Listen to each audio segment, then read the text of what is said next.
What's up mga sir? Nandito na naman tayo sa ating gupitan portion at welcome ulit sa ating video. At ito nga mga sir, no, ang kwentuhan namin dito ng client is gusto niya maiba yung gupit niya. Before is puro ano siya, puro mid-fade one side. So gusto niya pina-front yung style yung buhok niya, yung low maintenance, hindi yung panay one side daw. Ayaw niya na ng palaging nagsusuklay. So gusto niya yung on the go na haircut, low maintenance. So ang pinag-usapan namin dyan ay pina-texture or spiky gusto niya.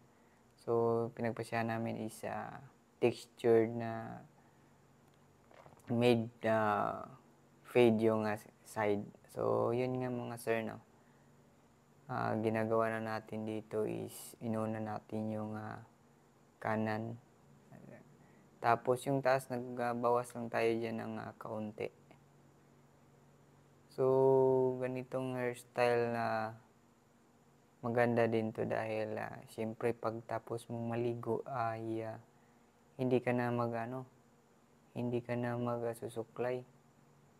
Pag matuyo na, pwede mo nang i-finger comb lang. Kumbaga, gamit ng kamay mo is pwede na siyang guluguluhin mo lang. So, hindi ka na ng wax maglagay or ano pa man. So, pwede na rin Siyempre, sa ngayon is nauso yung textured powder. So, maganda din yun. Para dry looking lang. So, kung pwede rin wax na matte finish or mga oil base na pomade na matte finish. Hindi naman yung sobrang wet look. Depende pa rin sa client kung ano nga kaya niyang mabiling product basta kaya niyang dalhin yung hairstyle niya. So, dito biniblend na natin at yung mga dark spot tinatanggal na natin para maganda yung blending. So, dito yung pagka skin made fade is 2/3. 2/3 yung niya, lapad.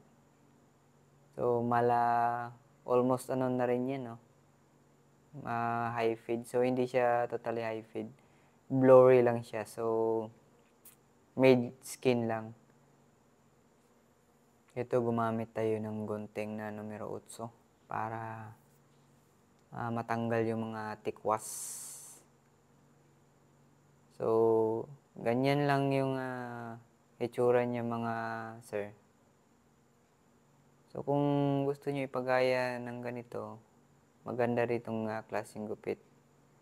Maliwalas at syempre, on the go na hairstyle. Depende rin sa customer. Pwede naman din yung army cut or semi-buzz cut, yung mga ganon. So, yan ang ating tapos na gawa mga sir. At salamat sa inyong panonood. Hanggang sa muli na naman nating upload. Salamat.